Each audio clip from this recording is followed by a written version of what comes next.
Hi everybody, Ryan Ballengee with Golf News Net here, and for today's shoe review, we are doing something a little bit different than we do on this channel. We are covering a spikeless shoe, and we're doing that with our friends at Payntr Golf. It's a pleasure to have you here for today's review. We are reviewing the Payntr Golf 001 F shoes.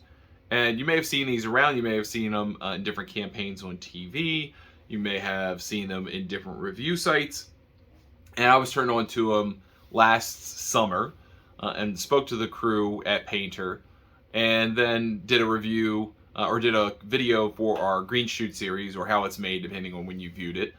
And the Payntr company is really interesting to me because at a time when it feels like so many shoe companies are going away from spikeless, Payntr's kind of embraced it.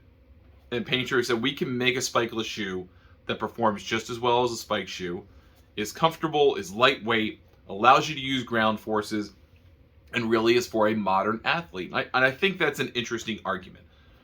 I don't necessarily entirely agree with that because we have data that tells us that spiked shoes perform better than spikeless shoes.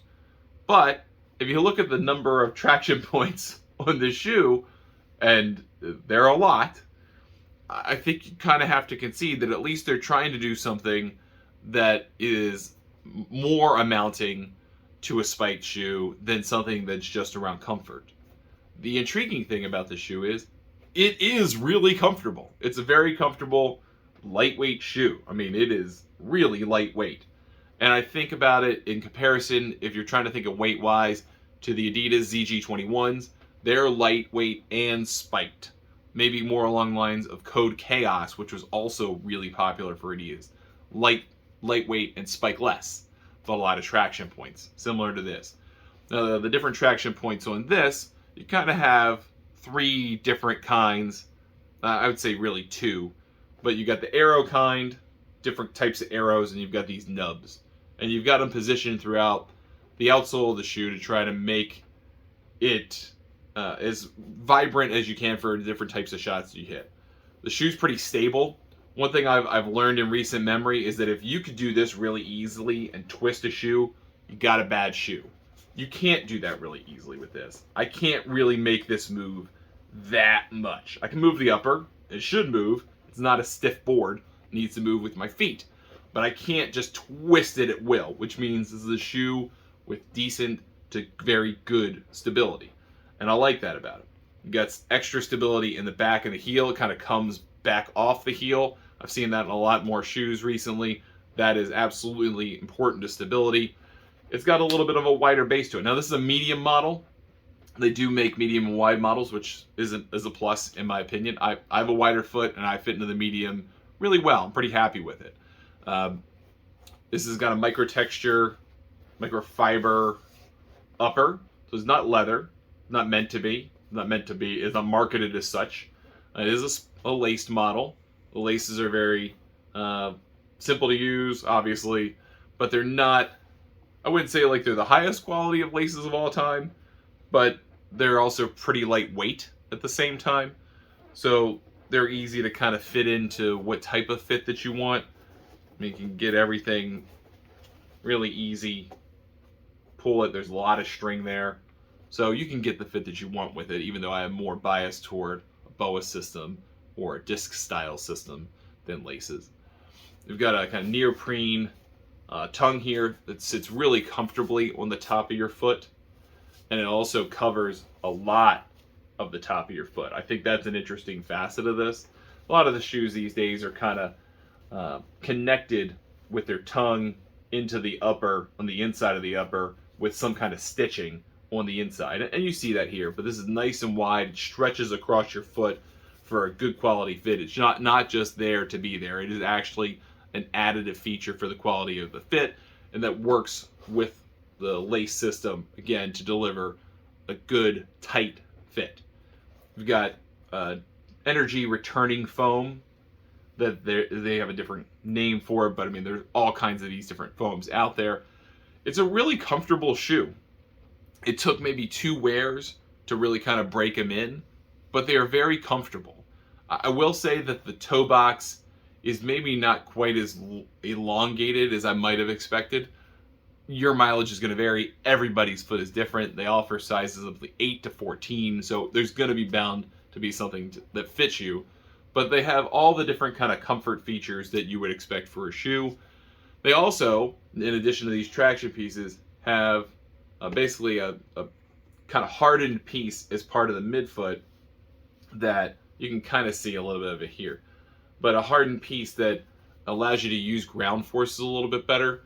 And you've seen this kind of carbon style in other shoes. FootJoy did it with the Pro SL model where they wanted to offer, again, something a little bit firmer. And they've put that in here. So it doesn't, while it is a comfortable shoe, and it is extremely comfortable, it also does offer, feels like a firm bit of traction on every single shot. Didn't feel like I was slipping. It didn't feel like I was wearing a pair of tennis shoes. It felt comfortable, but it felt like I was wearing a golf shoe. And I like that about it. I like the design of the shoes. I like the way that they look. You have a couple of different choices. They have some kind of gray accents, some white accents, some red and blue accents. A little window down here at the bottom doesn't really do anything for me, but it's not really there to be. It's more aesthetic than anything. I mean, I guess you could have put more traction points in there, but frankly, you don't really need them in this part of your foot. And if you look at a lot of different golf shoes, you kind of see where the traction kind of lets up here. So it's just kind of a little window into that midsole piece that we talked about, that kind of carbon graphite midsole that is allowing you to kind of get a better, firmer grip of the ground while still having a lightweight shoe that's generally really comfortable. These are reasonably priced shoes, like $160. Kind of depends on where you shop around.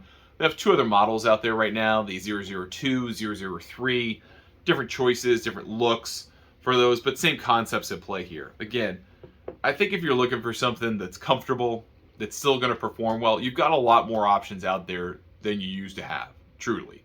You used to kind of, as soon as like 3 years ago, the choices you had were spikeless, lightweight, and did basically nothing for you except keep your feet off the turf, or heavy spike shoes that were really high performance, but they were a bear to walk in, and they weren't very fun, and they usually didn't look good. And it feels like now the universe has opened up wide, and now you've got high performance, closer to spiked, but still spikeless shoes out there. You've got still those kind of fun pairs that really don't do a whole lot for you, to be honest. You've got shoes that are lightweight and spiked. You've got heavier spiked. You've got heavy spiked. You got a little bit of everything. But the thing I really like about the Payntr shoes that I've seen is that for all the conversation we've had on this channel and reviews about the need for stability, about the need for a decent amount of weight, for a decent amount of sturdiness in your shoes, this offers that in a little bit more of a lightweight package. So this is going to be great for a lot of different types of golfers. Again, your mileage may vary. Everybody's a little bit different into what you're into. But if you are kind of looking for a spikeless shoe or something more lightweight because you like to walk or because you just can't stand putting a couple extra ounces on your feet because they do add up with every step, I would give the Payntrs a try. They're really fun. They look good. And that's really all you can ask for in a high-performance shoe. That's going to do it for us on this review. Thank you so much for watching.